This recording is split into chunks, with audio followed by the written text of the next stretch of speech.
મિત્રો સ્વાગત છે તમારું આપ સૌની સિયારી ચેનલ એને ગુજરાત યુટ્યુબ ચેનલમાં હું નિકુંજ પરમાર આપ સૌનું તહેથી સ્વાગત કરું છું. ટુડે બિગ અપડેટ લઈને આવ્યો છું મિત્રો. પેન્શન માટે ખાસ જાહેરાત.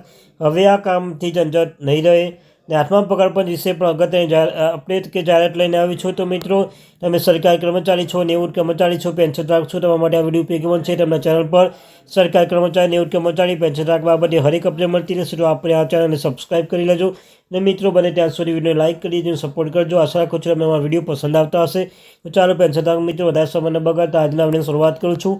તો મિત્રો પેન્શન માટે ખાસ જાહેરાત. હવે આ કામની ઝંઝટ નહીં રહે અને આઠમા પગાર પંચ વિશે પણ અગત્યની અપડેટ સામે આવી છે. તો મિત્રો દેશના લાખો પેન્શન માટે મોટી રાહત મળી છે. હવે નિવૃત્તિ પછી તમારા માટે તમારા પેન્શનની ચૂકવણી માટે બેંકમાં જવાની જરૂર રહેશે નહીં. સરકારના કર્મચારી માટે શરૂ કરાયેલા કર્મચારી પેન્શન સ્કીમ 1995 હેઠળ EPS 95 હેઠળ હવે નવી સિસ્ટમ હેઠળ પેન્શન ચૂકવવામાં આવશે. સેન્ટ્રલાઇઝ પેન્શન પેમેન્ટ સિસ્ટમ CPPSના સફળ પરીક્ષણ પછી એવી અપેક્ષા છે કે સિસ્ટમ ટૂંક સમગ્ર દેશમાં લાગુ કરવામાં આવશે. જાણો EPFO પેન્શન માટે સમાધાન કરશે. તો મિત્રો EPF પેન્શન માટે કર્મચારી પેન્શન યોજના 1995 હેઠળ પેન્શન વિતરણ પ્રણાલીમાં મોટો ફેરફાર કરવામાં આવ્યો છે. શ્રમ રોજગાર મંત્રી મનસુખ માંડવિયાએ તાજેતરમાં સેન્ટ્રલાઇઝ પેન્શન પેમેન્ટ સિસ્ટમ CPPSના પાયલોટ ટ્રાયલ સફળતાપૂર્વક પૂર્ણ કરવા જાહેરાત કરી છે. આ નવી સિસ્ટમ હેઠળ પેન્શનોની ચૂકવણી કરતાં પહેલાં વધુ સરળ અને સરળ બનશે. અને મિત્રો હવે EPFO કર્મચારી ભવિષ્ય નિધિ સંગઠન દરેક ઝોનલ અને પ્રોડ્યુસિંગ ઓફિસમાં 3 થી 4 બેંકો સાથે જોડાણ કરશે, જેનાથી પેન્શન વિતરણ વધુ સરળ બનશે. આ પગલું હાલની વિકેન્દ્રિત પેન્શન વિતરણ પ્રણાલી PDFCમાંથી એક નમૂનારૂપ પરિવર્તન થઈ થશે.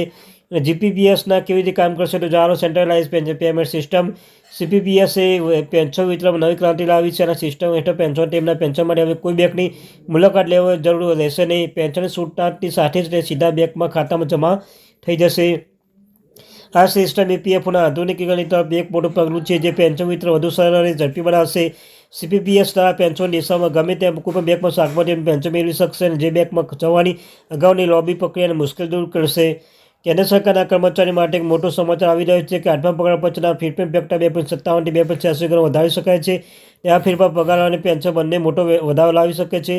આ સૂચના national council of joint consulting machinery JCMના secretary staff side Shiv Gopal મિશ્રે તાજેતરમાં નિવેદન આપ્યું છે.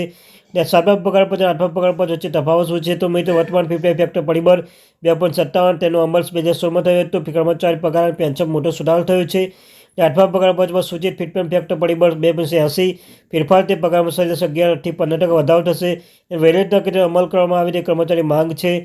નિષ્કર્ષ જોઈ લે કે આઠમા પગાર પંચ ફેરફાર ફેક્ટર વધારવાની પ્રશ્ન કેન્દ્રીય કર્મચારી માટે આર્થિક રીતે ફાયદાદાયક સાબિત થઈ શકે છે. આનાથી તમને પગાર અને પેન્શન વધારો થશે. જેટલું જ નહીં પરંતુ વધતી જતી મોંઘવારીનો સામનો કરવો પણ મદદ મળશે. જો કે સરકાર આઠમા પગાર પછી જાહેરાત અને ભલામણ રાહ જોઈ રહી છે. સરકાર કર્મચારીઓ મુદ્દે ચર્ચા ચાલી રહી છે. ટૂંક સમયમાં સકારાત્મક નિર્ણય લાવે તેવી આશા છે. મિત્રો આ ત્યારથી મહત્વપૂર્ણ update. Thank you very much.